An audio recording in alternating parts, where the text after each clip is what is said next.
bicara tentang inner beauty dulu, bicara tentang kecantikan batinia. Tapi kalau dirimu cantik di dalam batinmu, pasti Anda menghargai tubuhmu. Pasti Anda akan menghargai waktu. Pasti Anda akan mendandani dirimu. Jangan berkata, ya sudahlah aku putus asa. Udah biar begini aja. Muliakan Tuhan dengan tubuhmu. Saya nggak ajarkan kita untuk, atau wanita untuk berlebihan ya. Dalam mendandani diri dengan berkepang-kepang dan jewelry. Bukan. You don't do it to show off to people. Tidak melakukan itu untuk show off ke orang lain. Tapi Anda lakukan itu untuk menghargai tubuhmu. Dan memuliakan Tuhan serta bersyukur.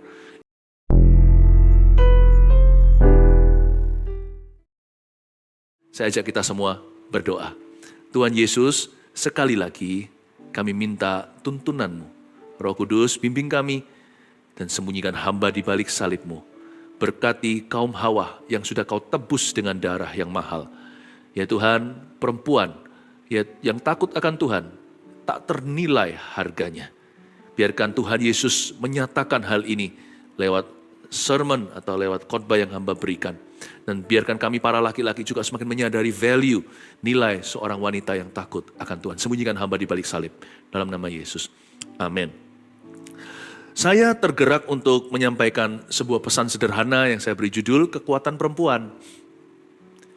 Boleh dikatakan sebagai sebuah seri tentang godly women. Atau wanita-wanita yang takut akan Tuhan.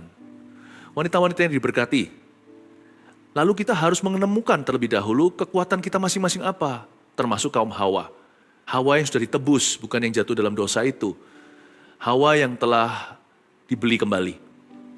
Tahukah para wanita, Anda sekalipun diciptakan dalam gambaran rupa Allah, Anda beda dengan kami, laki-laki. Dan setiap perempuan itu, sekalipun laki-laki maupun perempuan sudah pernah jatuh dalam dosa, sudah dibeli kembali. Jadi kekuatan orisinil yang Tuhan taruh pada Adam dan Hawa itu nggak hilang. Malah di-highlight karena darah Yesus. Yang diampuni itu dosanya, kegagalannya, keruntuhannya, ya, kekurangannya, kelemahannya. Tetapi kelebihannya justru menjadi-jadi. Tuhan mati untuk menebus dosa kita. Tapi Tuhan tidak menghapuskan gambar dan rupa Allah semula. Tuhan tidak pernah menyesali ciptaannya perdana. Apa yang baik itu, yang Tuhan taruh di Taman Eden, masih ada dalam dirimu, kekuatan perempuan. Wanita itu berpengaruh. Betul, wanita diciptakan sebagai kaum yang lebih lemah. Alkitab pun mengatakannya di Perjanjian Baru, tapi bukan diskriminasi terhadap wanita. Lebih lemah di situ maksudnya secara fisik. Perempuan juga punya batasan, laki-laki juga bisa. Kalau kita mau bicara soal kelemahan, kekurangan, atau keterbatasan, laki perempuan sama saja. Sehebat-hebat pria, nggak bisa mengandung bayi dia. Laki-laki biasanya kalau pegang sesuatu yang panas itu cepat sekali, tapi ternyata perempuan itu lebih tahan sakit ya. Mana panas diangkatkan, apalagi kalau cinta kasih ibu kepada anaknya. Wah, panas pun tidak terasa seberapa. Tapi kalau papa pegang dikit yang panas udah langsung lepas tangan. Makanya itu yang hamil itu perempuan. Yang mengandung dan yang melahirkan itu wanita. Kalau laki-laki pasti mati ketika bersalin. Gak akan kuat tuh, sekalipun pria tubuhnya lebih kekar, ototnya lebih bisa. Lebih tinggi biasanya, juga lebih gede tulangnya. Lebih tough lah ya. Tapi kelihatannya Tuhan meletakkan kekuatan yang berbeda pada seorang wanita. Yang disebut kaum lebih lemah itu hanyalah fisiknya. Justru kalau semut itu kecil, gimana dia lawan gajah? Semut harus tahu kekuatannya. Semut itu gigitannya luar biasa. Gajah tidak menggigit. Karena itu, kalau seorang wanita diciptakan sebagai kaum yang lebih lemah secara fisik, kenalilah kekuatanmu secara emosi. Siapa bilang secara perasaan, apalagi secara rohani, Anda lebih lemah dari laki-laki. Enggak loh ya. Malah justru bisa-bisa secara bakat karunia tertentu, Anda melebihi kami, kaum Adam ini. Justru kalau disebut kaum lebih lemah, temukan kekuatanmu, hai perempuan. Kekuatan yang dari Taman Eden, dan kekuatan yang dibeli baru. Kekuatan yang ditebus di Kalvari, dan kekuatan yang dari zaman Kejadian. Kalau Anda menemukan ini, niscaya hidupmu tak akan pernah sama lagi. Kekuatan perempuan, buka bersama dengan saya satu figur kita pelajari hari ini, tiada duanya, Ratu Esther. Buka Esther pasal 5 ayat pertama. Ini cerita langsung aja lompat di episode berikutnya, yaitu Esther menghadap raja. Ya, kita tahu background story-nya. Jaga-jaga kalau tidak semuanya membaca Alkitab atau belum cukup banyak pembacaannya, atau sudah lupa apa yang dia baca. Esther ini cerita bagaimana Tuhan memakai seorang perempuan untuk menyelamatkan satu bangsa sehingga tidak punah. Bangsa Yahudi itu mau dihabisi. Tapi Tuhan pakai seorang lakon. Lakon itu bukan seorang hero tapi heroin. Lakon itu seorang perempuan. Kok Tuhan pilih bukan laki-laki ya untuk menjadi pionnya atau ujung tombak? Nggak tahu, itu kedaulatan. Tapi kalau saya pelajari secara manusianya, ada banyak kriteria pada Esther yang tidak bisa ditemukan pada pria. Dia punya pengaruh, kelemah lembutannya itu kekuatan. Saya rasa, saya yakin, raja tidak akan tergerak kalau itu laki-laki yang berbicara kepada dia, termasuk jikalau putra mahkota. Tapi kalau ini sang ratu, ada sesuatu dengan kelembutan wanita. Bukan dipakai untuk seduce atau untuk menjatuhkan seorang pria, tapi dipakai untuk agenda-agenda kebenaran dan keadilan. Makanya Tuhan memilih seorang perempuan. He chose his daughter instead of his son. To carry out this task, untuk menjalankan tugas. Untuk menyelesaikan misi yang berbahaya ini, dia pilih perempuan. Saya harap waktu Anda melihat ini, Anda melihat hubungan Anda dengan Tuhan. Sebagai putri kerajaan Allah, Anda punya advantage atau kelebihan. Dan saya harap juga ketika Anda membaca ini, Anda juga melihat hubunganmu dengan sesama. Baik dalam keluarga, tempat kerja, dalam pelayanan.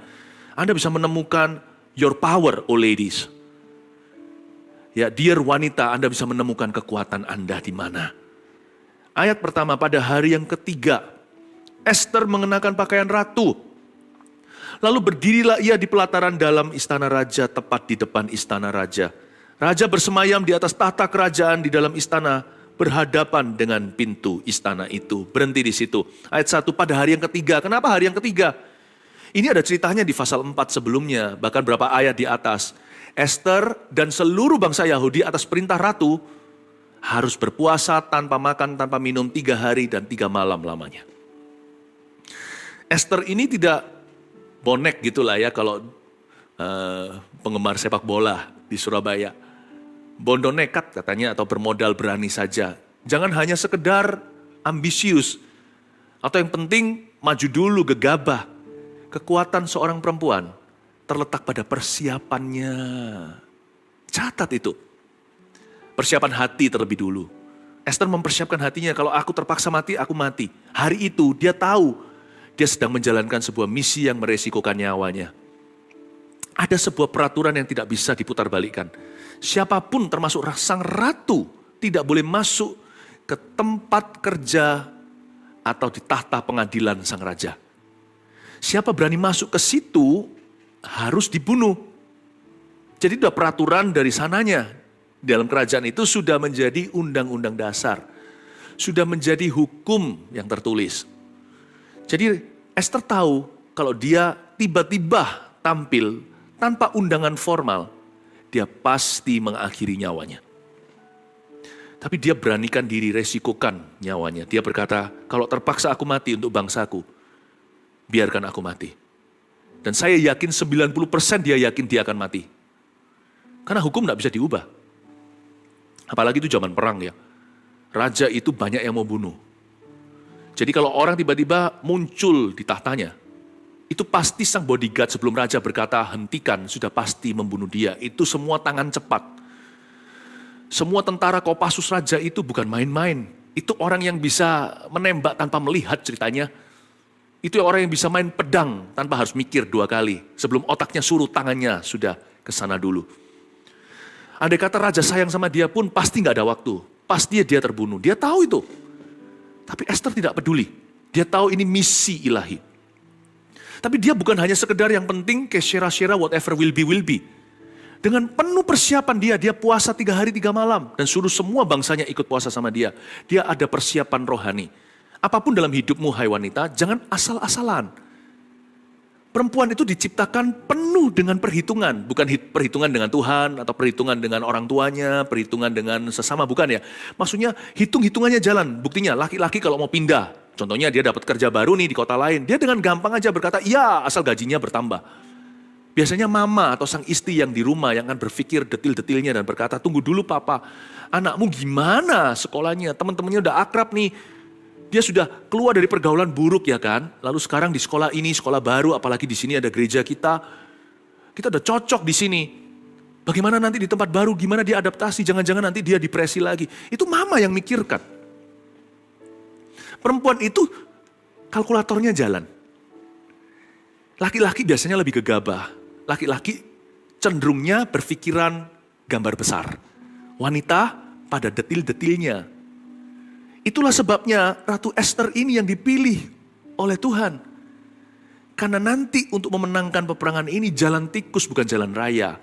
Wanita, ingatlah kalau Anda mau melihat berkat Tuhan, kenakan kekuatanmu. Jangan asal-asalan sebab kekuatanmu terletak pada persiapan hati. Persiapan rohani. Minta sama Tuhan roh doa syafaat. Puasa dulu. Jadi powerhouse-nya suami. Bukan jadi pemain kedua loh ya, bukan. Powerhouse-nya. Dua-dua harus berdoa. Supaya jangan suami istri itu gak kompak. Malah justru kompak dalam perkara salah seperti Anania Safira. Dua-dua nanti dihukum sama Yesus Kristus. Tapi perempuan dan laki-laki sekalipun suami istri sama-sama berdoa. Terlebih lagi sang wanita. Karena wanita itu kekuatannya pada persiapan. Itulah kekuatan perempuan. Siapkan hatimu. Kalau Anda mau menikah nih ceritanya laki-laki. Anda dengan, kalau ada yang bujangan nih, yang perempuan. Jangan asal-asalan persiapan. Ingat suatu hari Anda bukanlah saja istri seseorang. Anda juga akan menjadi mama anak-anaknya. Jadi jangan jatuh dalam dosa. Jangan mau kalau sang laki-laki pimpin Anda pada kegelapan. Istilahnya ke tempat yang remang-remang. Be smart. Remember, you are the preparation of your own household. Sang suami juga harus mempersiapkan diri. Tuhan akan berurusan dengan dia. Tuhan berkarya dalam diri seorang pria. After all, dialah kepala keluarga. Makanya itu wanita cepat dewasa dulu kan. Umur 12 udah cepat tinggi. Laki-laki umur 12 suaranya masih bocah. Laki-laki itu Tuhan lebih slowly. Karena dia nanti jadi pemimpin utama. Jadi Tuhan pelan-pelan. Tapi wanita harus mempersiapkan diri. Karena perannya tinggi, bukan hanya menjadi istri suatu hari kalau Anda bujangan, Anda juga akan menjadi mamanya anak-anak. Anda akan menjadi ibunya anak-anak suamimu. Coba bayangkan, betapa Anda harus mempersiapkan diri, bukan sebagai kelas 2, tapi menjadi powerhouse sebuah pernikahan. Persiapannya itu pada dirimu, detil-detil itu di tangan wanita, yang mikirkan, yang memikiri satu persatu. Karena itu jangan bodoh kalau yang bujangan. Jangan mau diajak jatuh dalam dosa seksual. Ya, berfikirlah dengan jernih. Tapi kalau yang sudah menikah, dalam karir segala, Anda tahu nggak kekuatan perempuan itu pada persiapan. Persiapkan hatimu. Apapun yang Anda lakukan itu persiapkan 1100%, jangan 100% saja. Persiapkan sungguh-sungguh. Esther hari itu tahu dia akan mati. Memang akhirnya plot twistnya begini, nggak jadi dibunuh. Malah dia berhasil dalam misi. Musuh orang Yahudi digantung hidup-hidup. Gara-gara Esther, seluruh Israel ada hari ini gara-gara dia. Ketaatan dan detil pikirannya. Karena mulus caranya dan dia mengerti kekuatannya. Tuhan memakai semua kualifikasi itu. Kriteria, kelebihannya. Untuk menyelamatkan bangsa pilihan. Tanpa Esther, hari ini gak ada namanya ras Yahudi. Semua akan punah mati. Anihilasi. Annihilation is to erase atau menghapuskan sebuah ras. Itu anihilasi namanya. Gara-gara Esther tidak jadi. Malah Haman, musuh Tuhan, dia mati dihukum raja. Nah, kekuatan Esther hari itu di mana? Dia tahu sekalipun dia bisa aja mudah hilang nyawa. Malah justru mujizat kalau dia luput dari hukuman maut. Tapi dia tahu dia mau mati nih. Dia berpakaian ratu setelah hari ketiga. Setelah dia puasa. Lalu dia tahu puasa selesai. Dia makan dulu supaya kuat tubuh. Dia sudah buka puasa ceritanya. Udah raup wajahnya. Jangan kusut datang ke hadirat raja. Dia datang dengan berani namun bukan berarti tanpa persiapan. Dia mempersiapkan diri, dia mengenakan pakaian ratu. Kata mengenakan pakaian ratu situ kemungkinan besar adalah mengenakan pakaian ratu favorit raja. Waktu raja lihat itu ingat memori mereka waktu kencan dulu. dating kali. Itu adalah pakaian atau gaun ratu yang raja paling suka. Mama kalau pakai itu, papa suka deh. Ya. Dia pakai make up. Seorang wanita juga sama, sekalipun kalau ada yang kena kanker, kita doakan supaya sembuh ya. Tapi sebelum sembuh, jikalau masih menunggu kesembuhan ilahi itu tiba, tetaplah berdandan bukan untuk showkan ke orang. Tetaplah rawat tubuh dan badan. Mau sakit kek, mau sedih, tetap rawat badannya. Bukan make up berlebihan atau pakai pakaian yang mahal-mahal. Relatif bagus itu, mahal kalau taste-nya kurang. Kalau seleranya buruk, mau beli baju ratusan juta pun percuma. Karena itu bicara soal mencocokkan warna. Make up gak berlebihan. Saya ini bukan gak ngerti dunia wanita, tapi saya biarkan bicara dari ilham sekarang. Biarkan saya bicara dengan tuntunan. Ya kan? Anda mau make up salah pakai bahan yang mahal juga percuma. Kalau ketebelan atau kurang atau gimana saya gak ngerti. Tapi Anda harus put effort, perhatikan tubuhmu. Esther kira dia mati, tetap dia berpakaian ratu. Dia tetap berdandan, rambutnya, ya kan, wajahnya, pakaiannya. Kalau aku mati hari ini terpaksa aku harus dibunuh, ya sudah. Tapi aku tidak mau hidup sia-sia. Aku tidak mau setengah mati, lebih baik mati beneran daripada setengah-setengah. Banyak orang itu begitu, udah putus asa sama hidup, udah tidak lagi menjaga badannya, tidak lagi menjaga tubuhnya, tidak berdandan apa yang memuliakan Tuhan dan menghargai hidup sendiri. Udah asal-asalan. Ngapain setengah mati? Kalau mati ya mati beneran. Kalau sudah waktunya ya waktunya tiba. Tapi sebelum itu, sekalipun hari terakhir kita hidup, sekalipun perempuan itu divonis tinggal 3 bulan, pastikan 3 bulan itu 90 hari. Setiap hari itu kenakan pakaian ratu. Bicara tentang inner beauty dulu, bicara tentang kecantikan batinia. Tapi kalau dirimu cantik di dalam batinmu, pasti Anda menghargai tubuhmu. Pasti Anda akan menghargai waktu. Pasti Anda akan mendandani dirimu. Jangan berkata, ya sudahlah aku putus asa. Udah biar begini aja. Muliakan Tuhan dengan tubuhmu. Saya nggak ajarkan kita untuk, atau wanita untuk berlebihan ya. Dalam mendandani diri dengan berkepang-kepang dan jewelry. Bukan. You don't do it to show off to people. Tidak melakukan itu untuk show off ke orang lain. Tapi Anda lakukan itu untuk menghargai tubuhmu. Dan memuliakan Tuhan serta bersyukur. Ini Esther di ayat 1. Pada hari yang ketiga, setelah dia raup wajah, Esther mengenakan pakaian ratu sebelum ketemu sama raja. Pakaian ratu, pakaian favorit raja. Yang terkenang nostalgia, 1001 memori indah dengan sang ratu kesayangannya yang menggantikan Wasti yang tidak menghargai. Perempuan, kekuatanmu pada persiapan. Whatever you do, karir, punya anak, apapun juga, dengan keluarga, melayani mereka, menuntun seorang anggota keluarga untuk kenal Kristus. Ingat, preparation makes perfect. Practice makes perfect. Latihan membuat kita sempurna. Persiapan membuat kita indah. Khususnya bagi perempuan. Ya, apa yang Anda mau capai dalam hidup ini? Prepare yourself. Siapkan hatimu dulu. Siapkan attitude atau sikap hati yang berkenan. Kecantikan batinnya itu melebihi dandanan luar. Ya kan? Wanita yang positif lidah bibirnya. Cara pandangnya itu loh optimis, bukan pesimis. Gak enak loh ngomong sama seorang yang cakep atau cantik luar biasa seperti level Miss Universe. Tetapi kalau setiap kali buka bicara, kalau setiap kali dia buka mulutnya, angkat bicara, selalu negatif melulu. Tiba-tiba di courting kecantikannya, sekalipun luarannya dia indah. Setengah jam sama orang begitu, udah gak kepingin ngobrol sama orang itu. Sudah rasa sick atau sudah rasa muak.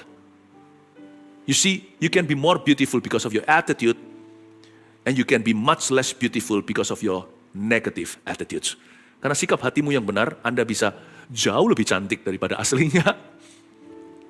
Tapi karena attitude sikap hati yang salah, Anda bisa tidak secantik aslimu. Biarin kalau dia adalah bunga sekolah, ya kan? Zaman dulu dia itulah kembang di sekolahnya. Wah, semua cowok kejar dia. Lihat ya nanti kalau dia nggak happy ya. Apalagi kalau sikap hatinya salah, dia memilih kepahitan. 20 tahun kemudian, atau 10 tahun deh, Anda ketemu lagi. Kok nggak secantik dulu ya? Tapi ada yang biasa-biasa, tapi menyenangkan sekali jiwanya.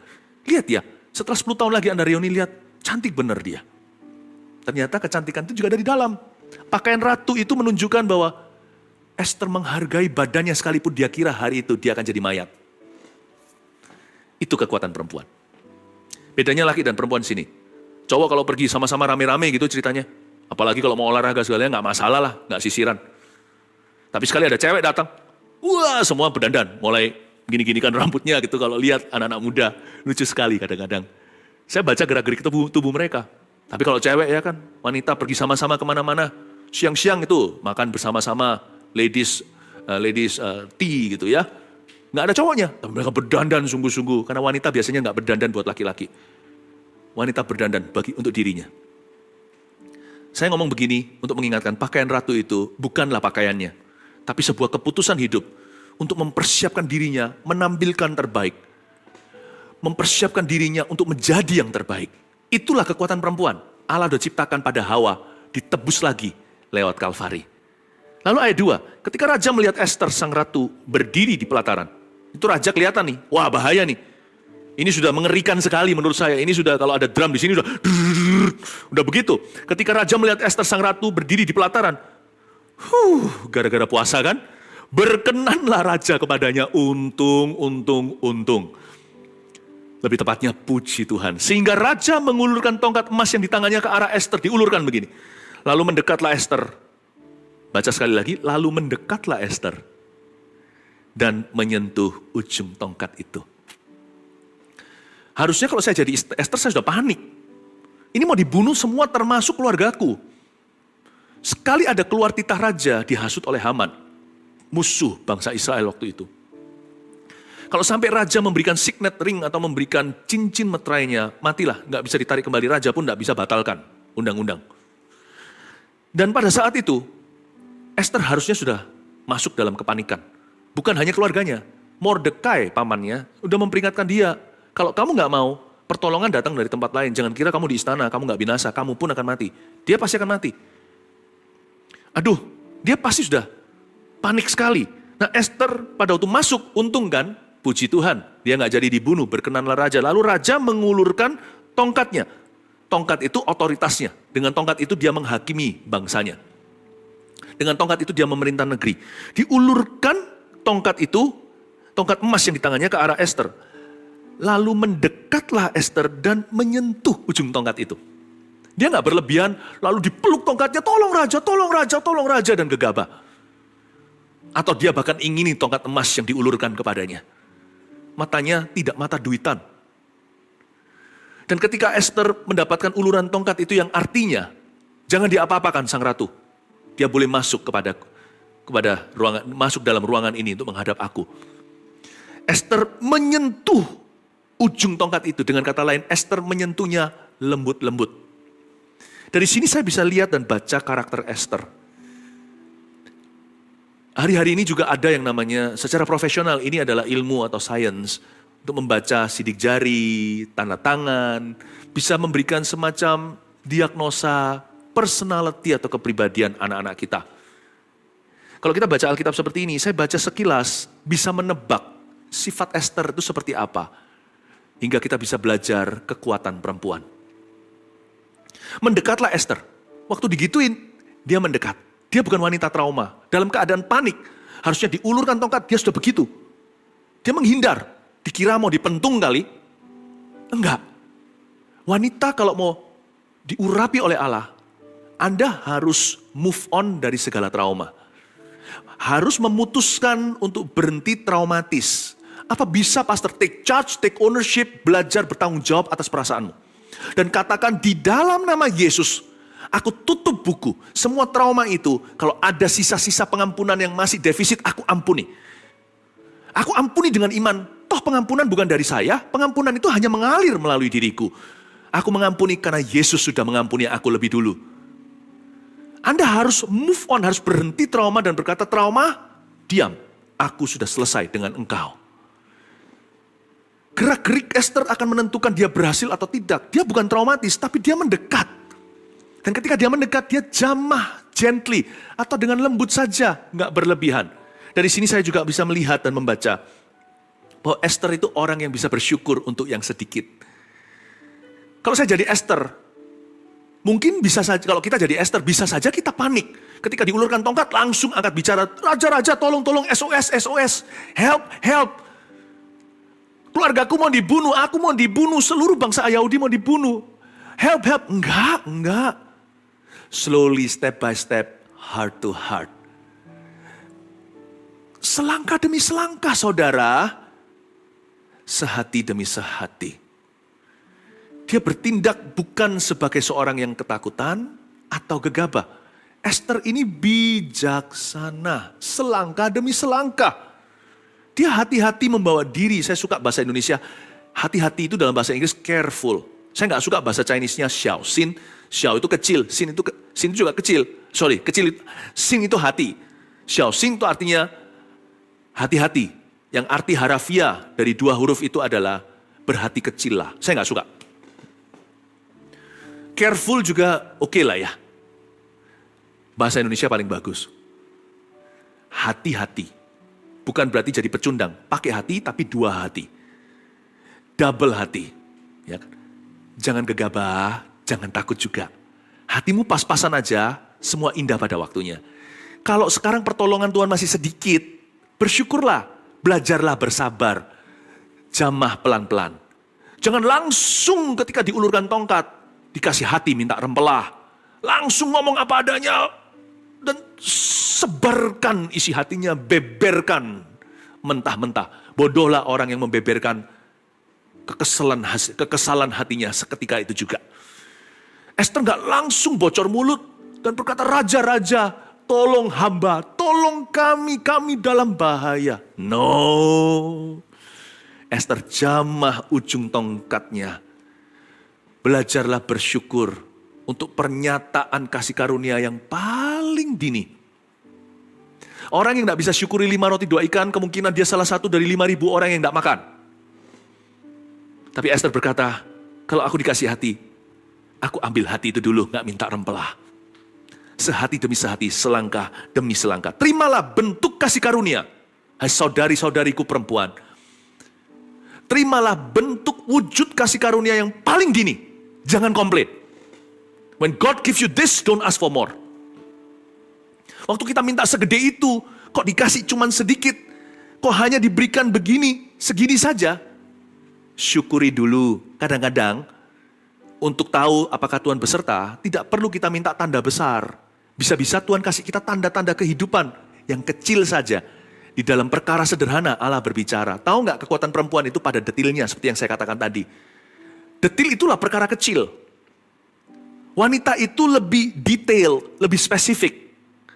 Kalau saya mau sebuah pekerjaan itu sangat detail, saya harus ada wanita dalam tim saya. Harus ada perempuan. Perempuan biasanya yang jauh lebih teliti. Saling melengkapi sih, laki-laki lebih risk taker biasanya. Saya ngomong secara umum aja dulu ya, tentunya ada perkecualian. Tapi pria itu lebih ambil resiko. Wanita lebih rapi dan juga lebih teliti. Jadi kalau Anda seorang pemimpin, pelayanan atau perusahaan, kalau Anda mau pekerjaan Anda itu detail, you have to have women in your ministry. You have to have women in your line of work. Harus ada perempuan. Kekuatan perempuan itu pada detailnya. Belajarlah untuk setia dalam perkara sederhana. Disitulah letak kekuatan. Itu yang membuat perempuan itu bintang 6. Jikalau laki-laki bintang 5, izinkan saya mewakili kaum Adam mengalah. Bedanya di situ. Bukan di fasilitasnya semua sama, semua hotel bintang 5, bintang 6 itu di sini. Pelanggannya baru keluar sebentar aja ke lobby ambil sesuatu balik-balik. Ranjangnya udah rapi. Itu tisu ujungnya sudah dilipat seperti segitiga, dikasih stikernya hotel tersebut dan namanya. Lalu Anda baru sampai baru check-in, Anda sudah lihat di situ bahkan kop suratnya aja ada namanya. Nama Anda, kapan mereka ngeprintnya? Ya waktu Anda booking tentunya. Waktu Anda bayar. Sebelum Anda tiba, di lobi sudah disapa. Ya kan, sudah disapa, Mr. and Mrs. Andi Santoso. Wah, kok tahu?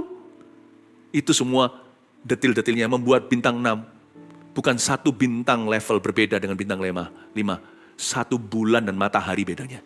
Detil-detilnya. Esther itu pegang ujung tongkatnya.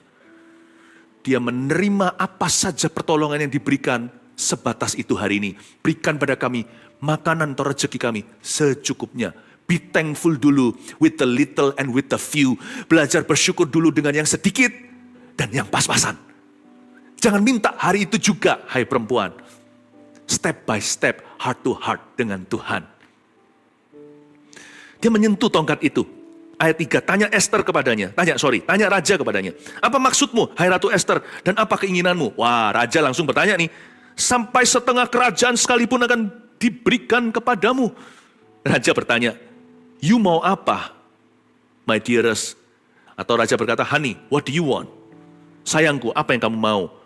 Sampai setengah kerajaan pun akan kuberikan kepadamu. Dia bertanya begitu. Jawab Esther, ayat 4, langsung dong harusnya. Raja, ada orang cari gara-gara, gitu. Atau langsung aja minta setengah kerajaan, split half-half. Kayak orang bercerai gitu, Raja 50, Esther 50. Punya sama-sama kuasa, ayo kita berperang. Dan biarkan bangsa Yahudi bersembunyi di sisiku. Lalu kita lawan, aduh, Esther nggak begitu. Esther tuh begini, ketika Raja tanya sama dia jawabnya mengejutkan. Ayat 4. Jikalau baik pada pemandangan raja, datanglah kiranya raja dengan Haman pada hari ini ke perjamuan yang diadakan oleh hamba bagi raja.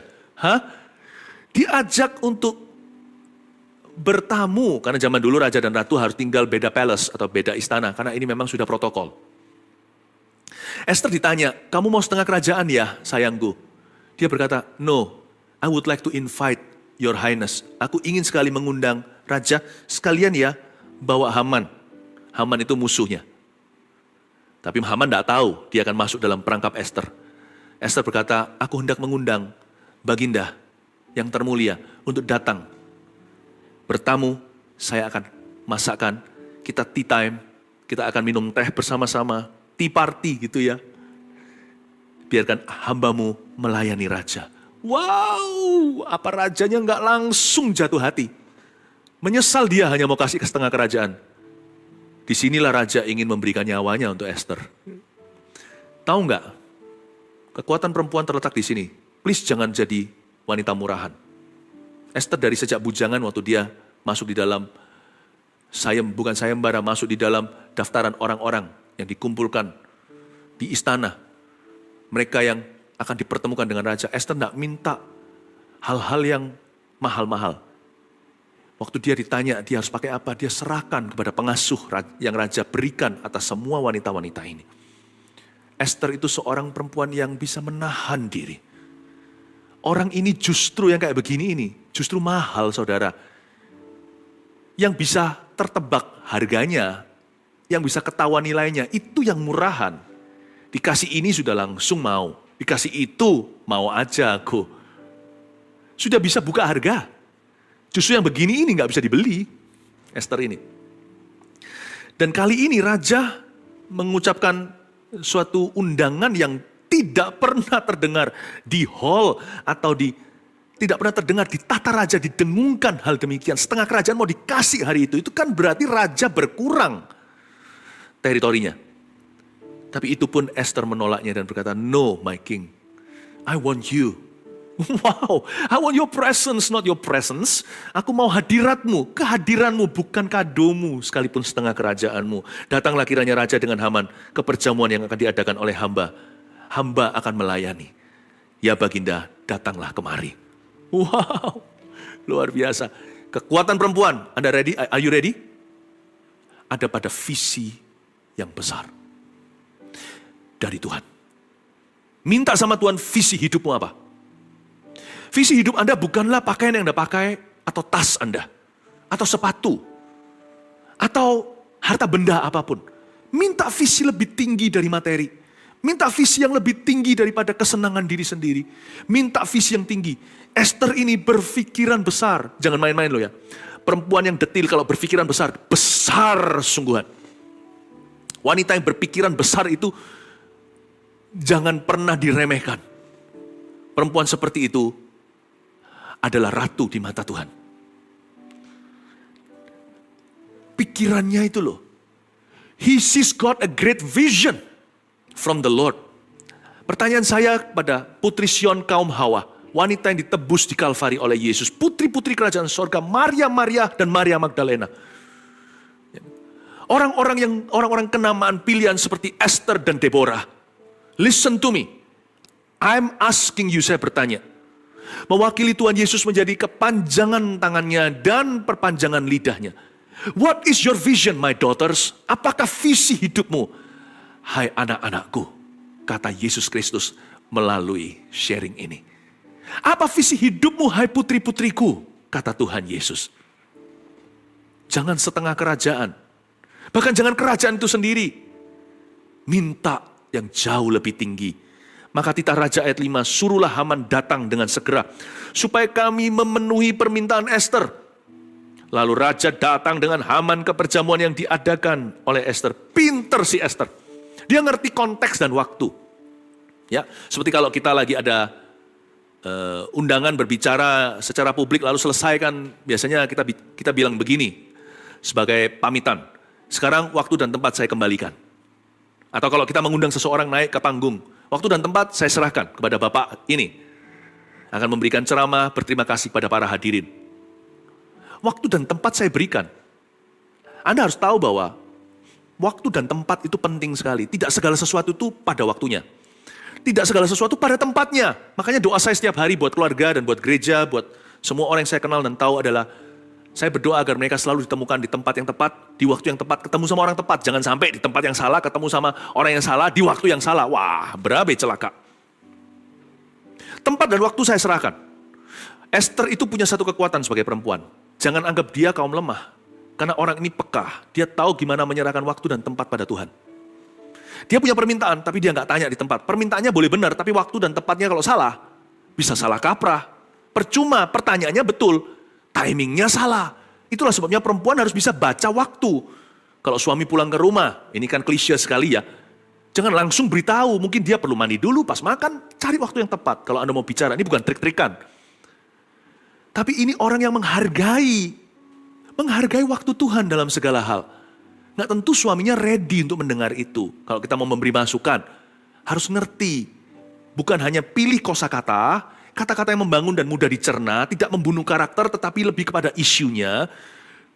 Kalau kita kalau seorang wanita mau memberikan masukan kepada anak-anaknya, jangan lupa. Kalau itu kritikan, kasih pujian sebelum dan sesudah.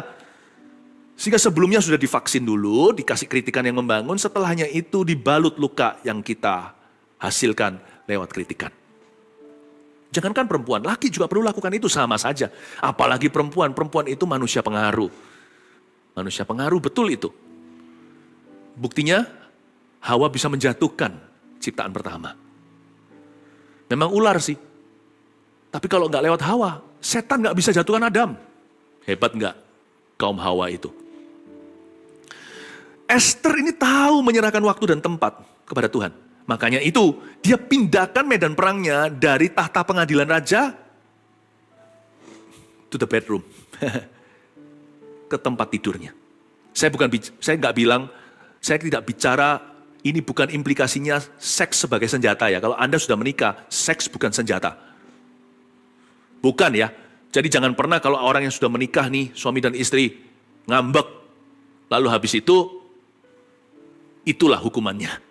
Wah, kalau seperti itu, saling hukum-menghukum, ujungnya dua-dua selingkuh. Seks bukan reward dalam pernikahan, seks bukanlah punishment. Dalam pernikahan yang sah, yang sudah diberkati oleh Tuhan, seks bukanlah hukuman maupun upah.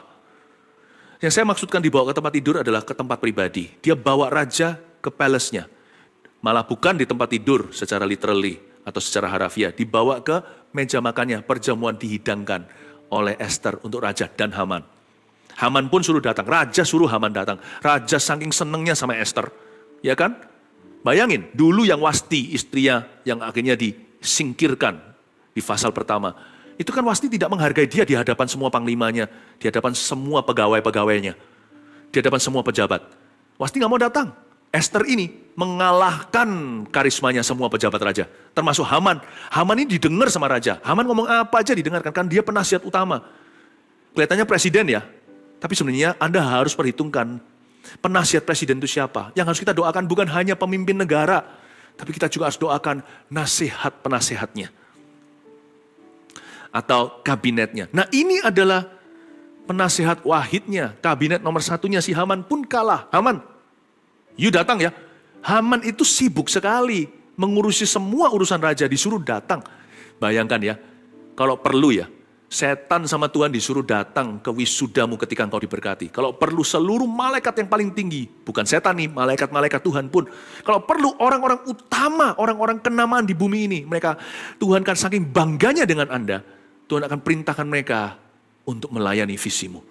Tuhan bahkan akan perintahkan mereka untuk hadir melihat ketika Anda diberkati. Karena orang-orang yang excellent will stand before kings. Karena orang-orang yang cakap dalam pekerjaannya, artinya yang hatinya berkenan kepada raja, dia akan berdiri di hadapan raja-raja. Permaisuri akan menjadi inangmu, raja-raja akan menjadi hamba-hambamu. Bayangkan.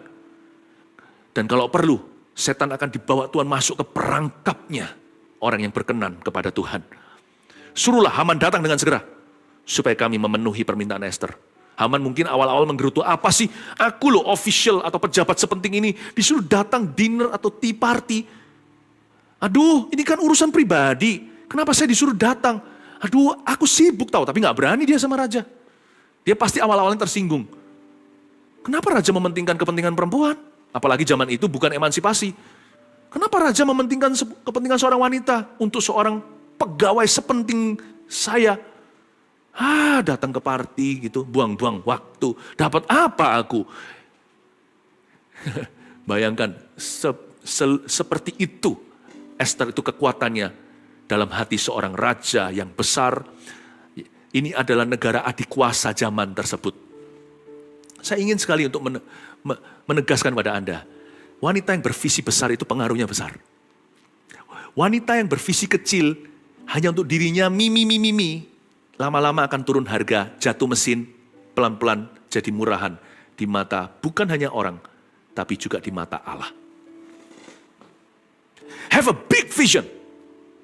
Dan visi Esther adalah, aku gak mau kerajaan itu separuh pun gak mau, seluruhnya pun aku gak mau. Aku gak sudi.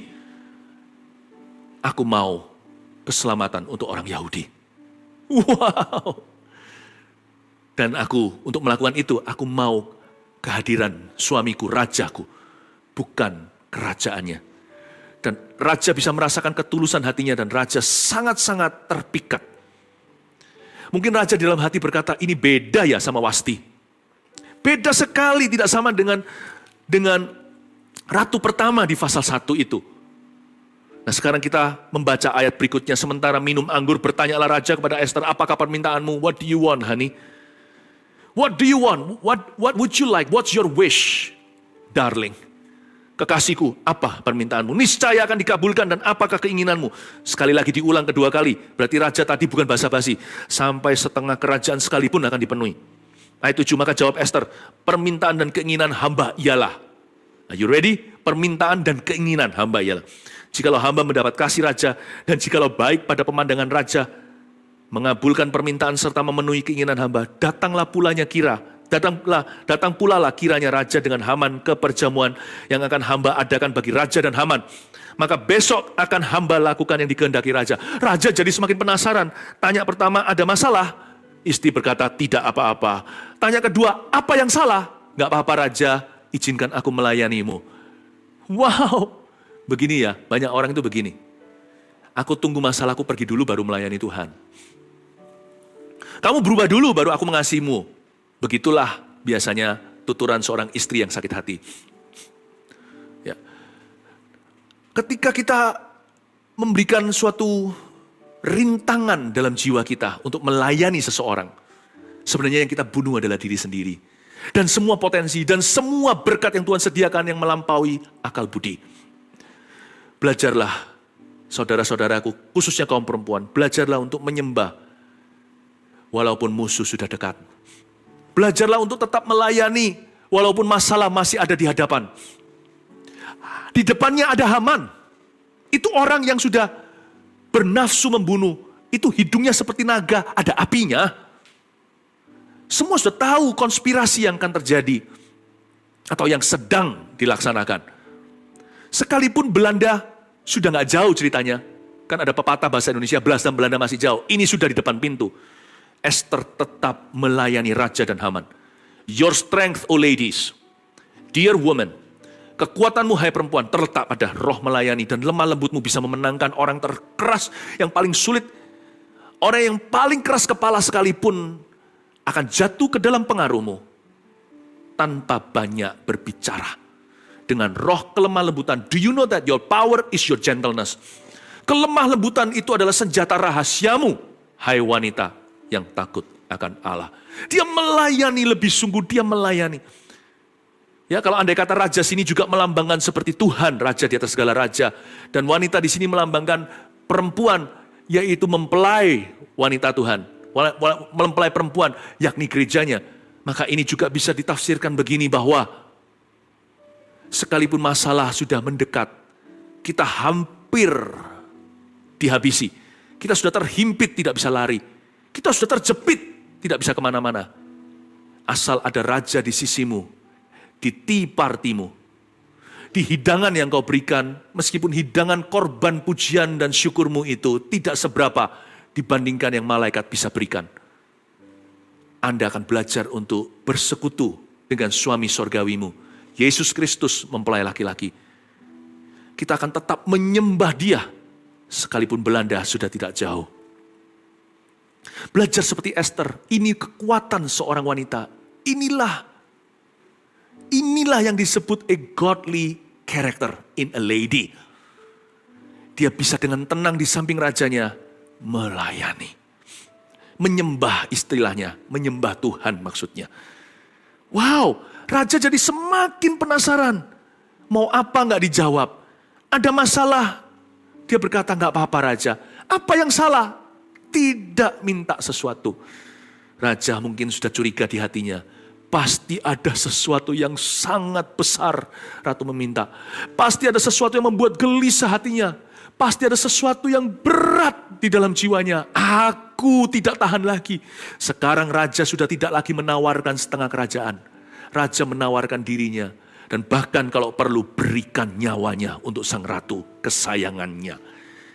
Berpikiran besarlah hai perempuan. Carilah dulu kerajaan Allah dan kebenarannya. Segala sesuatu yang tidak kau bayangkan bahkan ditambahkan kepadamu. Daripada kau cari tambah-tambahannya, terima kurang-kurangannya. Tambah-tambahan kurang-kurangan matematika. Lebih baik kau cari Dia dan kehendaknya. Cari visi lebih tinggi. Tambah-tambahan diberikan. Kurang-kurangan tidak terjadi. Raja berkata dia pasti minta sesuatu yang besar. Raja tidak bisa berkata apa persisnya. Di tahap ini raja sudah tidak bisa menolak. Hai perempuan, wanita yang takut akan Tuhan, putri-putri Sion yang sejati, anak-anak Yesus Kristus di zaman perjanjian baru ini. Apa visi hidupmu? Coba saya tanya lagi, yang bagian ini saya tidak bisa jawab, saya hanya bisa khotbahkan. Jadi benih, Anda yang sirami, dan akan tumbuh jadi pohon yang besar. Di bawahnya akan tinggal banyak hewan-hewan liar, dan di sarang-sarangnya burung-burung meletakkan the young atau anak-anak mereka. What is your vision, O godly woman? Apakah visi hidupmu, hai wanita yang takut akan Tuhan? Saya berdoa agar Anda menemukan kekuatan Anda. Kekuatanmu, hai perempuan, terletak pada visimu dari Tuhan. Pastikan kau temukan itu di hari-hari kemudian. Saya ulang lagi rangkumannya demikian sebelum saya berdoa. Kekuatan perempuan di mana? Pada persiapan hatinya. Persiapan rohani juga. Dan persiapan studi tentunya. Kalau Anda belajar atau latihan. Persiapan segala sesuatu. Pokoknya persiapan. Kekuatan perempuan juga pada detil-detilnya. Dia setia. Makanya setialah dalam perkara kecil. Belajar untuk teliti. Lebih teliti lagi. Kekuatan perempuan juga terletak pada rasa bersyukur dan bersabar. Ujung tongkat pun bagi dia sudah cukup untuk hari itu. Dia berkata, thank you. Seorang wanita yang seperti ini, niscaya akan ditambah-tambahkan oleh Tuhan Yesus perkara-perkara yang lebih luar biasa. Dan terakhir, kekuatan perempuan terletak pada visi hidupnya. Tanpa visi liarlah rakyat, lebih liarlah wanita. Tanpa visi yang jelas, perempuan akan hilang arah. Miliki visi hidup yang dari Tuhan. Nomor 1, menyenangkan Tuhan. Nomor 2, apa? Keselamatan keluarga Anda. Pastikan taruh orang lain di depan. Anda di baris paling belakang. Jika Yesus ditinggikan, salibnya ditegakkan, pasti dia menarik semua orang datang kepadanya sekarang. Kekuatan perempuan, temukan, Anda sama sekali bukan ciptaan Tuhan yang lebih lemah. Kalau secara fisik kami lebih sebagai Adam, mungkin justru karena itu secara emosi Anda jauh lebih gigih. Mungkin secara teliti Anda di liga tersendiri, kami tidak bisa mendekati. Mungkin secara rohani itulah sebabnya banyak perempuan lebih peka, sangat peka, pendoa syafaat dan nabiah. Saya nggak heran, karena wanita diciptakan dalam gambar dan rupa Allah. Terimalah kekuatan, hai para perempuan yang takut akan Tuhan. Saya berdoa untuk para perempuan terutama Tuhan Yesus. Celikkan mata setiap wanita yang kau pilih, bangsa pilihan ini. Yaitu perempuan yang takut akan Tuhan. Sehingga melihat kekuatan mereka dari Engkau. Sehingga mereka tidak lagi merasa merana. Tidak perlu mengasihani diri sendiri atau menjadi wanita luka batin dan perempuan yang kepahitan. Mulai hari ini, ya Tuhan, Engkau ajari setiap perempuan untuk bersyukur dulu. Dan untuk merayakan kekuatan yang Tuhan sudah install, yang sudah Tuhan instalasi di dalam jiwa. Melalui penciptaan, lalu penebusan Yesus dikembalikan dan ditambahkan. Terima kasih Tuhan, berkati setiap perempuan dalam kehidupan mereka yang bujangan, yang sudah menikah, pernikahan mereka Kau berkati ya Tuhan, menjadi berkat bagi suami dan keluarganya. Dan bagi setiap wanita yang dalam karir juga ya Tuhan, bukan hanya anak cucunya yang diberkati, keturunannya, tapi pekerjaan dan perbuatannya, ya Tuhan, dikenan oleh Allah dan disertai Roh Kudus. Hikmat wahyu menyertaimu, kuasa dan kemuliaan dari Kristus tidak pernah meninggalkanmu. Dalam nama Yesus. Haleluya. Amin.